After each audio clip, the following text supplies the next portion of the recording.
I never thought my family would fall apart over a pot roast dinner. But that's exactly what happened on a Tuesday evening in October, when my mother decided to detonate our lives with what she called her exciting news. My name is Harper, and up until that night, I'd managed to keep our family's chaos somewhat contained. Being 17 meant I was old enough to see the cracks forming, but young enough that everyone still thought I needed protecting. They had it backwards. I was the protector, especially when it came to my 14-year-old brother Finn. "I've been doing some thinking," Mom announced, setting down her fork with the kind of deliberate care that made my stomach clench. "I'm quitting my job at the bank." Dad's fork clattered against his plate. "You're what?" "I found an amazing investment opportunity," she continued, her eyes bright with that familiar gleam that always meant trouble. "My friend Sarah introduced me to this group that's developing luxury tiny homes in Costa Rica. The returns are incredible. We could triple our money in 6 months." I watched Dad's face transform from confusion to disbelief to something darker. "Marlene, tell me you haven't already done something stupid." "Grant, please," Mom said, waving her hand dismissively. "I know what I'm doing. I've done all the research." Finn shifted uncomfortably beside me, pushing his carrots around his plate. I reached under the table and squeezed his knee, our silent signal that everything would be okay, even though my own heart was racing. "Research?" Dad's voice had that dangerous quiet I'd learned to dread. "Like the research you did on that alpaca farm scheme last year? Or the mobile meditation bus the year before that?" "Those were different," Mom insisted. "This is legitimate. They have a website and everything." "A website?" Dad pushed his chair back from the table. "Jesus Christ, Marlene. How much?" The silence that followed was deafening. Mom's fingers twisted her napkin into a tight spiral. "I haven't invested anything yet, but..." "But what?" "I took out a loan against my 401k. The pot roast turned to ash in my mouth. Dad's face went from red to white so fast I thought he might pass out. "You did what?" "It's only 30,000, Mom said quickly. "And once the returns start coming in..." "Returns?" Dad's laugh was hollow. "The only return you're going to get is another bankruptcy filing." "Or did you forget about 2019? I hadn't forgotten. How could I? I'd spent that entire summer working double shifts at the ice cream shop to help pay for Finn's school supplies. Mom had the grace to look ashamed, but only for a moment. "This time is different," she insisted. "I can feel it. We could finally have the life we deserve, Grant. No more living paycheck to paycheck. We could travel, get a bigger house." "The life we deserve?" Dad stood up so suddenly his chair toppled backward. "We have a good life, Marlene. A stable life. Or we did, until you decided to gamble away our retirement fund on another get-rich-quick scheme." "It's not gambling." Mom's voice rose. "Why do you always have to be so negative? Why can't you just support me for once?" I caught movement from the corner of my eye. Finn was crying silently, tears dropping onto his half-eaten dinner. Something inside me snapped. "Stop it." I slammed my hands on the table, making everyone jump. "Just stop. Look what you're doing to him." Both my parents fell silent, looking at Finn as if they'd forgotten he was there. Mom reached for him, but he flinched away, pushing back from the table and running upstairs. The sound of his door slamming echoed through the house. "I hope you're both proud of yourselves," I said, standing up. "I'm going to check on him." As I headed upstairs, I heard Dad say quietly, "If you go through with this, Marlene, we're done. I mean it this time." Mom's response was lost as I reached Finn's room, but I knew in my gut that this wasn't just another family argument. This was the beginning of the end, and somehow, I was going to have to figure out how to keep us all from drowning in the wreckage. The next morning, I woke to the sound of hushed arguing downstairs. 3 weeks had passed since Mom's announcement, and the tension in our house had become a living, breathing thing. I lay in bed, listening to their voices rise and fall like waves against rocks, until I heard the front door slam. I found Dad in the kitchen, gripping the counter so hard his knuckles were white. "Where's Mom?" I asked, though I already knew the answer. "Meeting with her investment group," he said, spitting out the words like they were poison. "Says she needs to wire them the first installment today." My stomach dropped. "But I thought you told her." "What I think doesn't matter anymore." He grabbed his car keys. "I'm heading to the shop early. Make sure Finn eats something before school. I watched him leave, then started making Finn's favorite breakfast, chocolate chip pancakes. As I mixed the batter, I noticed Mom's purse on the counter. She must have forgotten it in her rush to leave. A piece of paper was sticking out, and something about the official-looking letterhead caught my eye. I shouldn't have looked. But after everything that had happened, I couldn't help myself. The letter was from Riverside Bank, dated 5 years ago. As I read, my hands started shaking. Regret to inform you that due to the unauthorized transactions and misappropriation of client funds, your employment with Riverside Bank is hereby terminated, effective immediately. The pancake batter forgotten, I read the letter 3 times. Mom had told us she'd quit her job at Riverside to take a better position at her current bank. Another lie. Is that Mom's stuff? I jumped, shoving the letter back into the purse. Finn stood in the doorway, already dressed for school but looking like he hadn't slept. Just making sure she didn't forget her phone, I lied, hating how easily it came. Want some pancakes? Later that day, I couldn't focus in class. The letter kept playing in my mind, along with all the other opportunities Mom had pursued over the years. The alpaca farm, the meditation bus. Each time, she'd convinced herself and tried to convince us that this was the one that would change everything. My phone buzzed with a text from Dad. Check the mail when you get home. Looking for an important letter from the bank. When I got home, I found Mom sitting at the kitchen table, surrounded by papers. She looked up with that manic excitement I'd grown to dread. Harper, perfect timing. Come look at these projections. The development team just sent over the latest numbers, and they're even better than we thought. I stood in the doorway, the mail clutched in my hands. Among the envelopes was a bank statement addressed to Dad. The seal was already broken. Did you open Dad's mail? Mom's smile faltered for just a second. I needed to check something. Besides, we're family, there shouldn't be secrets between us. Like how you were fired from Riverside Bank. The words left my mouth before I could stop them. Mom's face went completely still, then twisted into something I'd never seen before. You went through my purse? Her voice was deadly quiet. You went through Dad's mail, I shot back. Why did you lie about Riverside? That was different. I was protecting this family. She stood up, gathering her papers. You wouldn't understand. You're just like your father, so afraid of taking risks, of reaching for something better. Better than what? I demanded. We were fine before you started chasing these crazy schemes. Fine. She laughed, but it wasn't a happy sound. Is that what you want for your life, Harper? To be just fine? To live paycheck to paycheck like your father, never dreaming of anything more. Before I could respond, we heard the front door open. Dad called out, Harper? Did you check the mail? Mom and I stared at each other. In that moment, I saw something in her eyes that scared me, not anger or defiance, but a kind of desperate determination. She held out her hand for the mail. I took a step back, clutching the envelopes to my chest. No more lies, I whispered.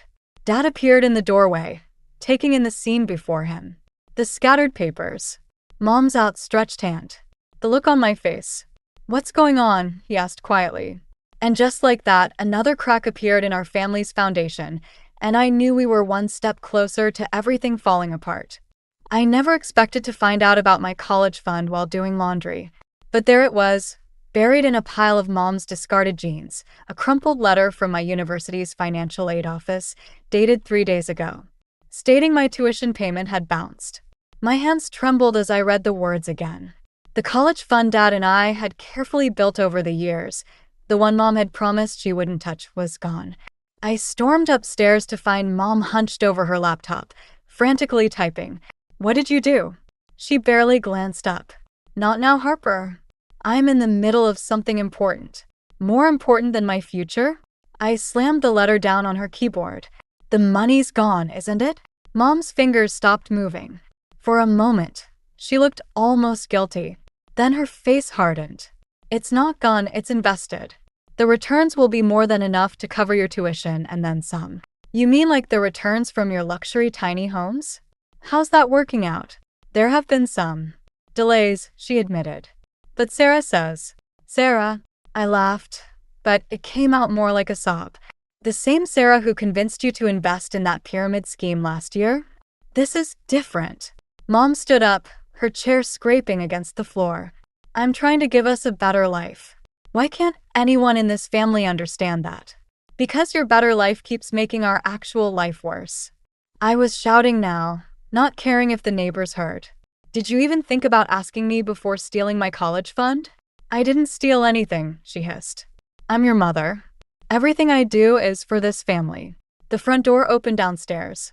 Dad's heavy footsteps echoed through the house. Perfect timing, I said, grabbing the letter. Let's see what Dad thinks about your latest investment strategy. Mom's face went pale. Harper, wait. But I was already halfway down the stairs. Dad stood in the entryway, still in his work clothes, grease stains on his hands. One look at my face and he knew something was wrong. What happened? I handed him the letter. Watched as he read it once, twice, his expression darkening with each line. Mom appeared at the top of the stairs, wringing her hands. Grant, I can explain. Explain what? His voice was deadly quiet. How you stole our daughter's future. Or how you lied to my face when I asked if you'd touched any other accounts. I didn't lie. Mom's voice cracked. The opportunity was too good to pass up. Once the returns come in, there are no returns. Dad roared, making us both jump. There never were. It's all been a scam, Marlene. I called the bank today. They've never heard of this development company. The website's fake. Everything's fake. Mom swayed slightly, grabbing the banister for support. No, that's not. Sarah wouldn't. Sarah's gone, Dad said flatly. Packed up and left town last week. Along with everyone else involved in this scheme. The silence that followed was deafening. I watched Mom's face crumple as reality finally hit her. But instead of remorse, I saw something else take over, desperation. We can fix this, she said quickly. I still have access to our emergency fund. What emergency fund? Dad's laugh was hollow. The one you emptied last month? I felt the floor drop out from under me. What? Dad turned to me, his eyes full of pain. I'm sorry, Harper. I tried to protect you from this, but... He pulled out his phone, showing me their empty bank statement. Your mother's been lying to all of us for a long time. Grant, please. Mom started down the stairs. We can work this out. No, Dad said quietly. We can't. Not anymore. He turned to me. Pack a bag for you and Finn. You're both coming to stay with me at the motel. You can't take my children. Mom's voice rose hysterically. Watch me, Dad said. Harper, go get your brother. Now. As I ran upstairs, I heard Mom crying, begging Dad to reconsider. But something had broken, finally, irreparably, and we all knew it. Our family wasn't just cracking anymore. It was shattering into pieces too small to ever put back together. The motel lasted exactly 2 weeks before Dad announced he'd found an apartment across town. I watched him pack his few belongings, knowing what was coming next. Harper, about the living arrangements. He couldn't meet my eyes. The apartment's small, 1 bedroom, and with my work schedule. I forced a smile. We'll be fine here with Mom. Right, Finn? Finn, curled up in the motel's threadbare armchair, just nodded. We both knew it wasn't true, but what choice did we have? That was 3 months ago. Now I stood behind the counter at Joe's Coffee, trying to calculate if my tips would cover both the electric bill and Finn's art supplies. Mom hadn't been home in 2 days, something about a promising lead on a new investment opportunity. Order up for table 6. Miguel, our cook, called out.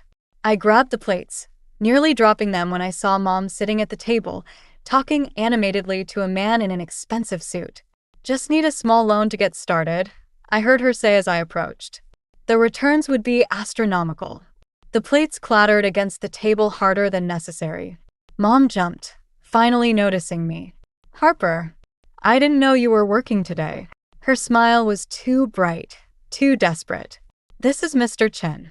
He's interested in a fantastic business opportunity I found. I looked at the man, saw the predatory gleam in his eyes. Mom, can I talk to you? Now. In the break room, I rounded on her. Are you serious? Another scheme. It's not a scheme. She pulled out a glossy brochure. It's a revolutionary cryptocurrency platform. Stop. My voice shook. Just stop. We don't have anything left for you to invest. Actually, She wouldn't meet my eyes. I was hoping to borrow your savings. Just temporarily. The returns would more than make up for my savings. I stepped back. The money I've been earning to keep our lights on and food in the fridge? While you're out chasing get-rich-quick dreams. Don't talk to me like that. I'm still your mother.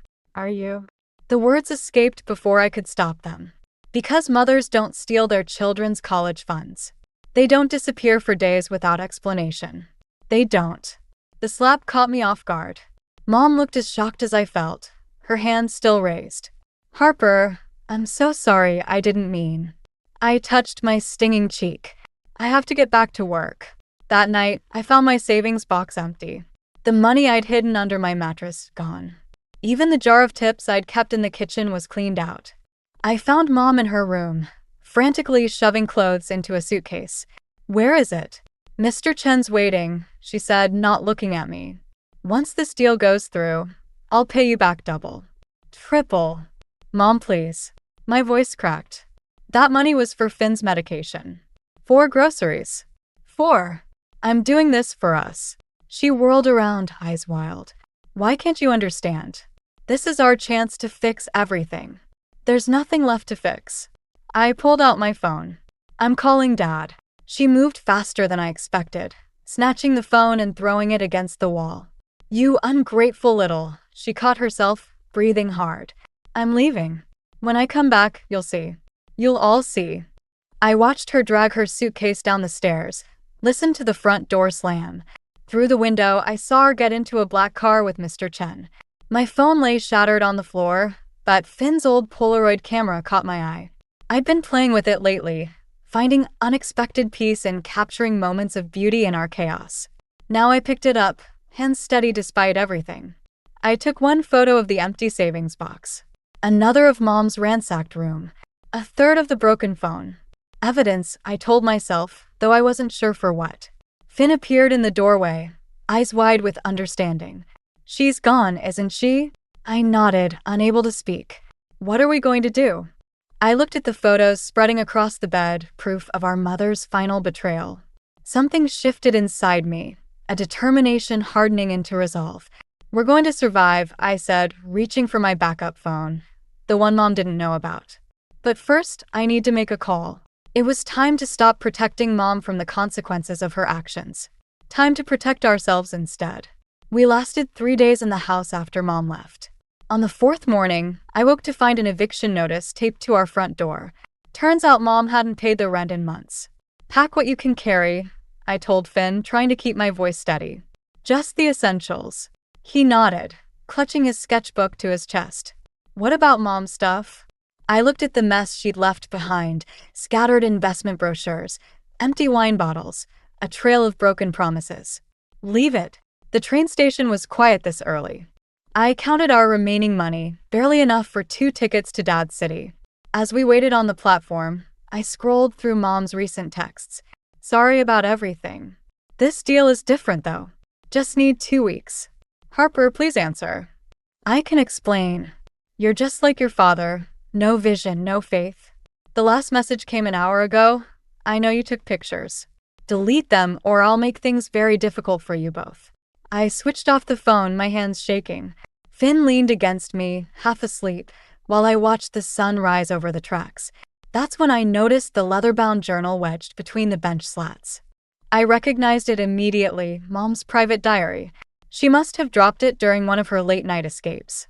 I shouldn't have opened it, but after everything she'd done, I felt entitled to some answers. The early entries were normal enough. Daily frustrations, dreams of a better life. Then I found the entry from 5 years ago. They don't understand. The money was just sitting there in those accounts, doing nothing. I could have tripled it, made everything better for us.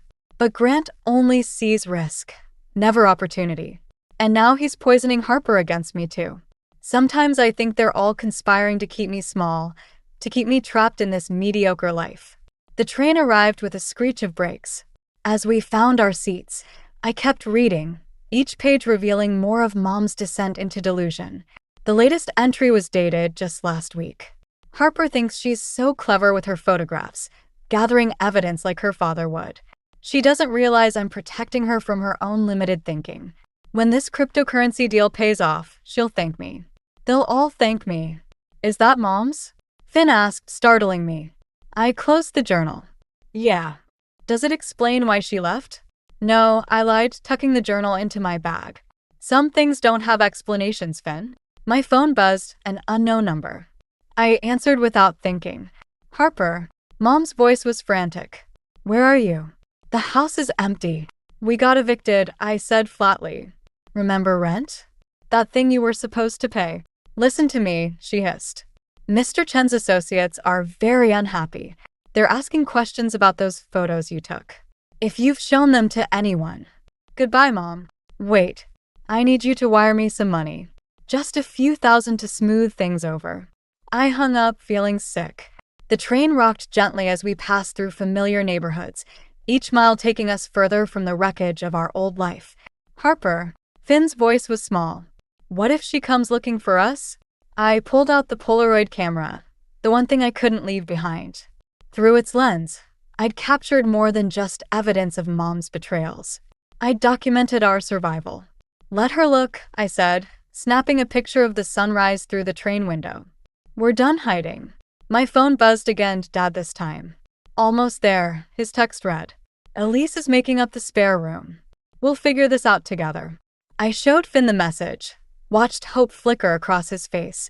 Then I took out Mom's journal one last time, tore out the pages we might need as evidence, and dropped the rest in the garbage bin at the end of our car. The train curved north, carrying us towards something that felt like safety. In my bag, the Polaroids told our story, not just of betrayal and loss, but of two kids who refused to drown in their mother's chaos. Let her come looking. We had our own evidence now, our own truth. And this time we weren't backing down. Living with Dad and Elise should have felt like a victory. Instead, 6 months in, I found myself jumping at every phone call, every unexpected knock at the door. Mom's threats had followed us, evolving from desperate pleas for money to something darker. I was sorting through my latest batch of photos in the community college darkroom when my phone lit up with an unknown number. Your mother's in trouble, a man's voice said. Not Mr. Chen, but someone else. She owes people money. Dangerous people. But we're willing to be reasonable if. I hung up, hands shaking so badly I dropped the print I was developing.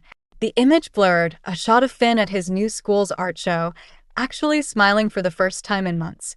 Outside the darkroom, my photography professor caught my arm. Harper, about your portfolio submission for the scholarship. I'll have it ready next week, I promised, already heading for the exit. These photos were my only shot at affording next semester's tuition. Dad was trying, but supporting 2 extra people on a mechanic's salary wasn't easy. I found Elise waiting in her car outside, her usual warm smile replaced with something grimmer. We need to talk. At home, Dad and Finn sat at the kitchen table, surrounded by scattered papers. My stomach dropped when I recognized Mom's handwriting. These came today, Dad said quietly, sliding an envelope toward me. Inside were copies of credit card statements. New accounts opened in my name, maxed out with cash advances. She stole my identity? The words felt hollow in my mouth. There's more, Elise said. The police called. They're investigating a fraud scheme involving cryptocurrency investments. Your mother's name came up. They want to talk to you about those photos you took. I sank into a chair, the room spinning slightly. If I testify, she could go to jail, Dad finished. Finn's pencil snapped in his hand. He'd been drawing obsessively lately, dark, twisted landscapes that his art teacher found concerning. My phone buzzed again, another unknown number. This time a text. Your mother's safety depends on your cooperation. Bring $50,000 to the address below. Come alone. I can't do this anymore, I whispered, showing them the message. Dad started to respond, but was interrupted by a crash from outside. We rushed to the window just in time to see someone running from Elise's car, all 4 tires slashed, windows smashed. On the hood, someone had spray painted, "Pay up or worse." That's it, Dad said, already dialing the police. We're getting a restraining order. It won't help, I said, remembering the threats, the mysterious calls, the escalating demands. As long as we have those photos, as long as I could testify. Then we fight back, Elise said firmly. I know people at the DA's office. We can. No. I pulled out my camera, the one constant through all this chaos. Through its lens, I documented our family's collapse, thinking somehow the truth would protect us. Instead, it had put everyone I loved in danger. I need to end this. I started deleting photos, the empty savings box, Mom's ransacked room, the eviction notice, evidence disappearing with each click. Harper, stop. Dad reached for the camera. Those are your proof, your protection. They're a target, I corrected, pulling away. On all of us. Mom's not going to stop, and neither are the people she owes. Unless. Unless what? Finn asked, his voice small.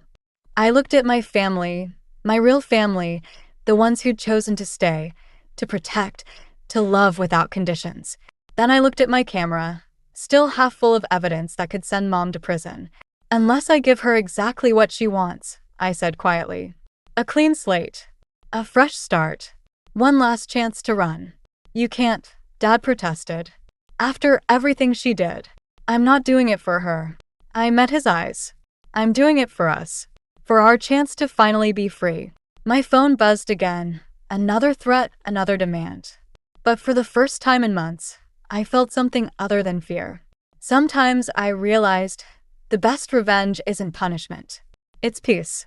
I just hoped I was making the right choice. The photography contest exhibition was supposed to be my moment of triumph. Instead, I found myself staring at an empty space where my winning photo series should have been, a note pinned in its place. Backloading doc. Come alone.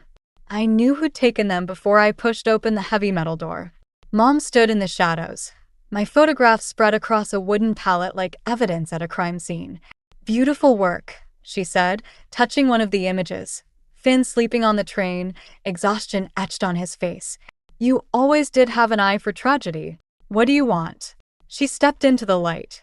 6 months had aged her years. Her designer clothes replaced by shabby knockoffs, her confident smile now brittle and desperate. Can't a mother attend her daughter's first gallery showing?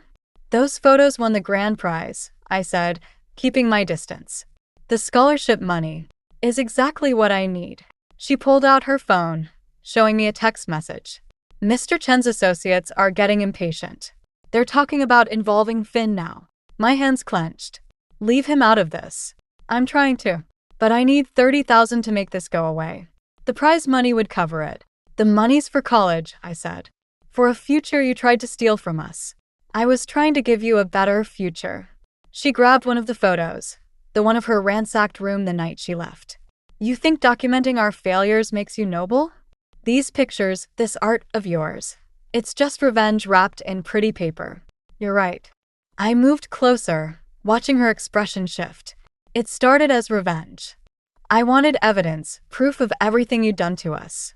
But then I realized something. What's that? These photos aren't about you anymore.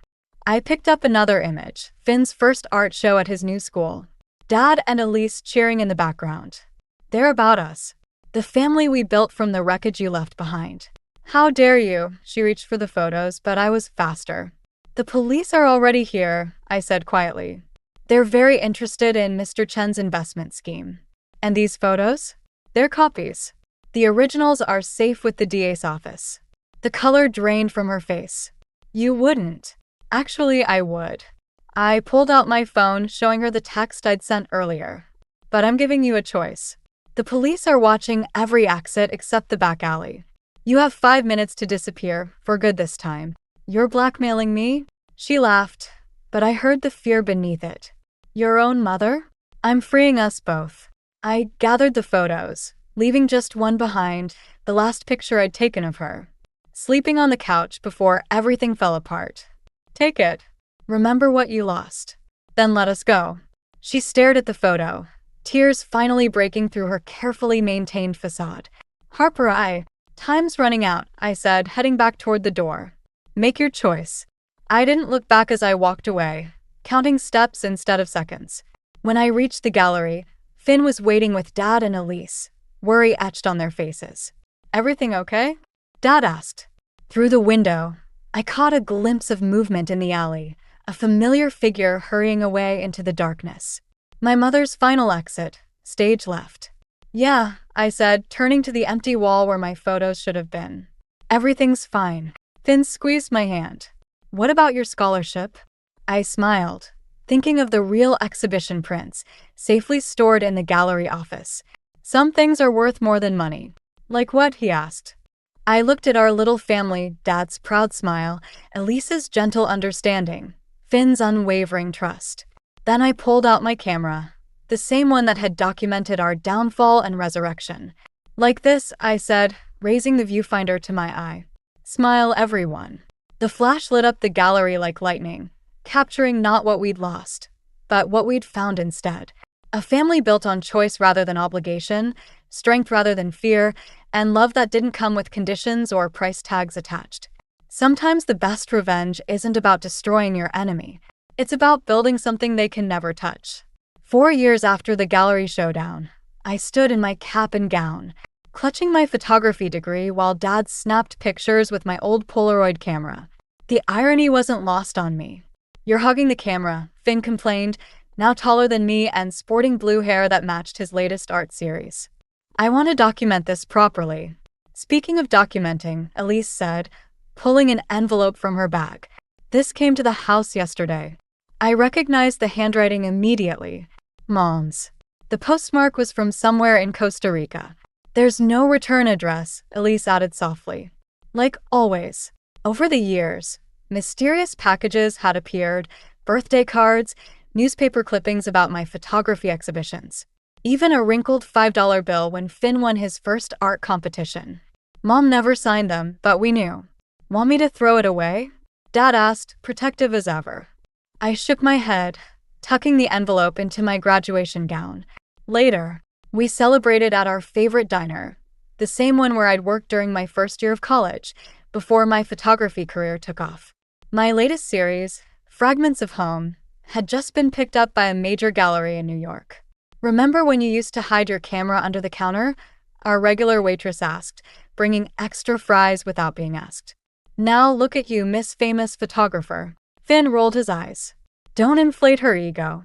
She already thinks documenting my embarrassing teenage years makes her an artist. Speaking of documentation, I said, pulling out Mom's envelope. Anyone mind if I? They fell quiet as I opened it. Inside was a single photograph, one I'd taken years ago at that first disastrous family dinner, before everything fell apart. On the back, Mom had written, "You were right. Some things are worth more than money. I'm sorry I learned too late. You okay?" Dad asked. I looked around the table, at Finn's concerned face, Dad's steady presence, Elise's quiet support. Then I pulled out my camera. Actually, yeah. I stood up, backing away to frame the shot. Everyone squeeze in. The photo captured the mid-laugh, a moment of pure joy untainted by the past. Later, in my dark room, I developed 2 copies. One for my wall and one to send to a post office box in Costa Rica, not as forgiveness exactly, but as proof that broken things can become beautiful in their own way. That night, sorting through old photos for my upcoming exhibition, I found the final shot from that gallery confrontation 4 years ago. Mom's silhouette disappearing into the alley, running from consequences one last time. I'd titled it Escape Velocity, the speed needed to break free from gravity's pull. My phone buzzed, a message from my agent about the New York show. They wanted to know my theme. I looked at the wall of my studio, where hundreds of moments hung in careful chronology. The dinner that started it all. The train ride to safety. Finn's first art show. Dad and Elise's wedding. Each image a step away from what was broken toward something stronger. I typed my response, reconstruction, a study in second chances. Then I picked up Mom's latest letter, added it to my collection, and turned off the lights. Tomorrow, I'd start packing for New York. Finn had already claimed the spare room in my new apartment, talking about art schools and fresh starts. Some people might call it running away, just like Mom did. But I knew the difference. She ran to escape her problems. We were running towards something better, toward the future we'd built from the pieces she left behind. The revenge I'd once craved had transformed into something else. The power to choose our own story, to capture beauty in the aftermath of chaos, to find family in the people who stay. As I locked up my studio, I passed the first photo I'd ever taken, that shot of the empty savings box that started it all. Next to it hung my latest work, our laughing family at the diner, the empty chair at the edge of the frame, both an absence and a possibility. Some stories don't end with justice or revenge. They end with reconstruction, with the quiet victory of building something new from the ruins of what was lost. And sometimes that's enough. Sometimes that's enough. Sometimes that's enough. Sometimes that's enough. Sometimes